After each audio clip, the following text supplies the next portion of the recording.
This is Democracy Now!, democracynow.org. I'm Amy Goodman. We turn to Uganda, where lawmakers recently passed a sweeping new measure that makes it a crime to identify as LGBTQ and even allow for the death sentence in certain cases.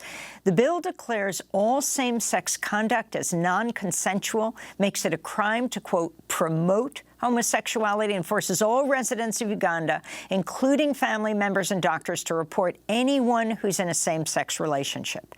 Uganda's parliament passed the measure in March by a near-unanimous vote. The bill is now awaiting the signature of Uganda's president. Last week, I spoke to one of the leading LGBTQ activists in Uganda, Frank Mugisha, the executive director of Sexual Minorities Uganda. He was visiting Washington, D.C. I asked him to talk about the new legislation.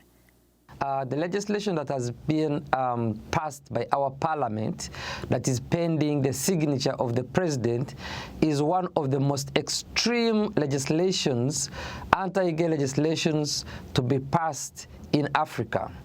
This legislation would compel any person who knows an LGBTQ person to report them to the authorities. A Catholic like myself, if I confess to my priest has to report me to the authorities. Any person who goes to seek treatment from a health practitioner, they would have to report them to the authority. This law further would criminalize any landlord who provides housing to an LGBTQ person. This law would outlaw the work I am doing on speaking out for LGBTQ persons, but also it would criminalize anything I post on my social media that advocates or promotes the human rights of LGBTQ persons. This interview that I'm having now, if I had it in Uganda, the studio, the entity, myself would be criminalized. This legislation is here to erase the entire livelihood of the LGBTQ person in Uganda.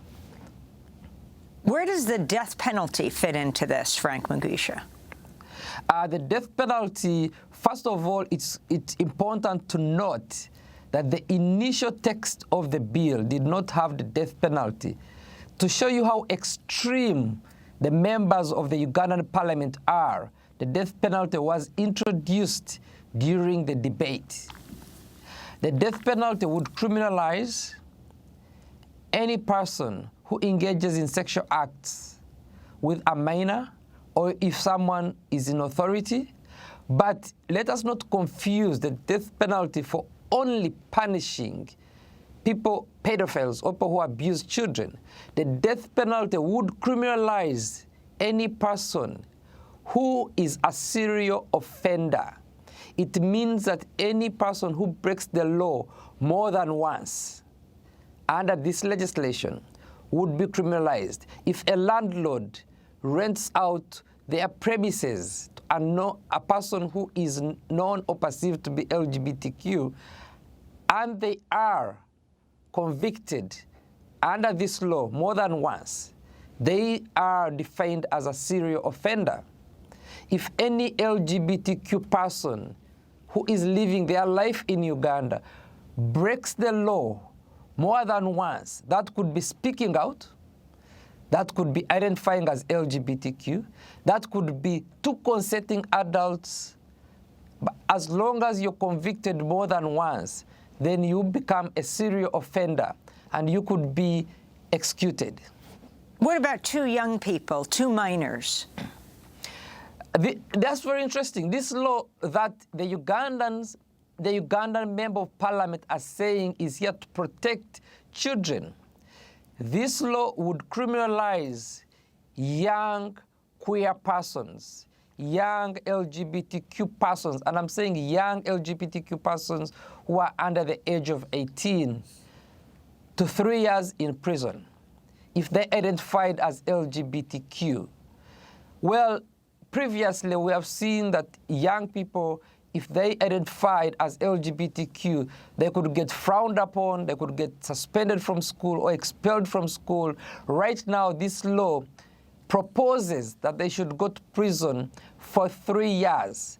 And 3 years in Uganda for a child, that is the maximum penalty under the Children's Act.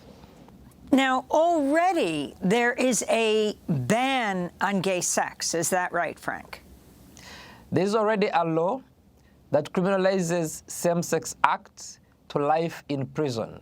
We have the sodomy laws that most of the African countries have that were unfortunately introduced by the British.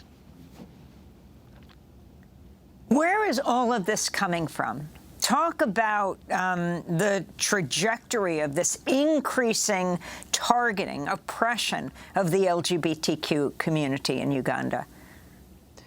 The oppression we are seeing now in Uganda is not Ugandan at all.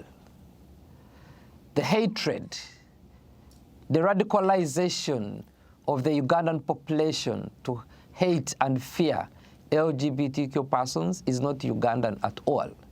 The Ugandan society has always lived with homosexual persons, as we call homosexuals in Uganda, with LGBTQ persons in societies. They were never killed. They were never arrested.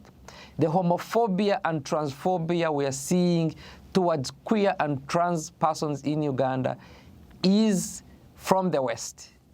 It is mostly peddled by extreme American evangelicals.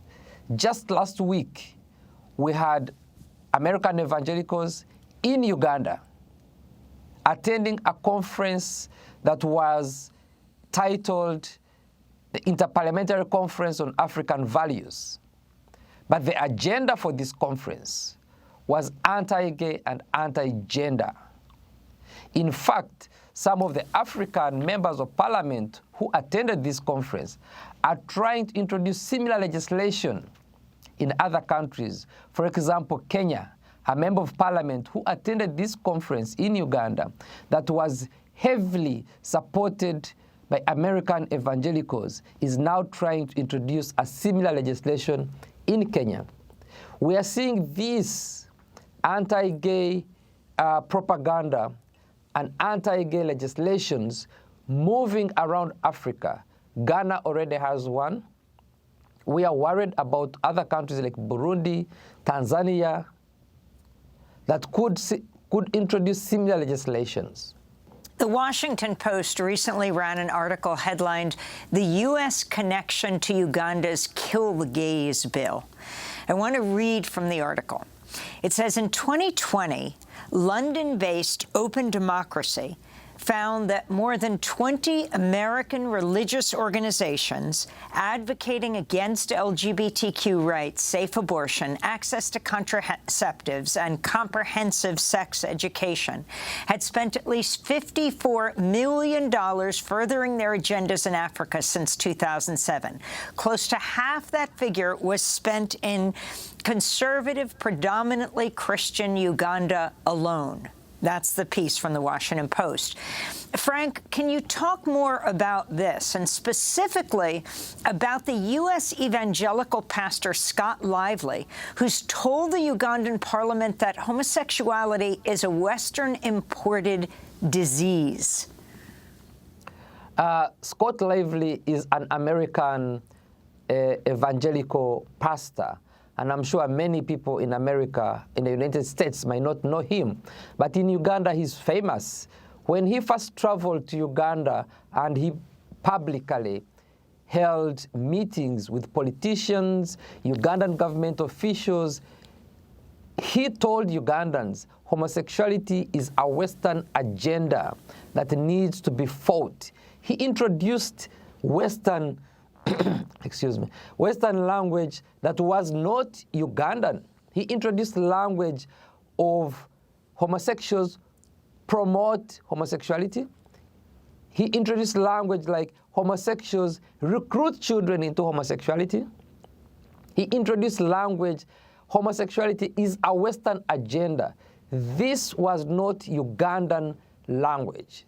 This was language that was introduced to Ugandans by American evangelical Scott Lively. We worked together with our partner, the Center for Constitutional Rights, CCR, to hold Scott Lively accountable. In fact, we went to court, and for the first time, a judge in Massachusetts said that persecution of LGBTQ persons could amount to crimes against humanity. And for us, we exposed the hatred that Scott Lively was exporting to Uganda. Frank Mugisha, in 2011, your friend David Kato, who's really considered the father of Uganda's gay rights movement, was bludgeoned to death. Can you talk about the kind of physical violence people face and if the situation has improved at all? And even though it is over a decade later, my deepest condolences. Thank you so much. I mean, it was very painful, but also worrying for many of us when my colleague David Kato was murdered. David Kato was murdered at his house, so that, petrified me, and many people indeed were worried and scared for their own personal lives, but also for the safety of the community. Right after that, a few years later, the situation improved a bit for the LGBTQ community, but most recently, we've seen the situation get worse.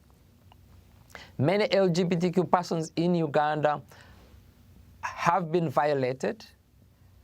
Many LGBTQ persons in Uganda are getting arrested. There's an increase in blackmail and extortion.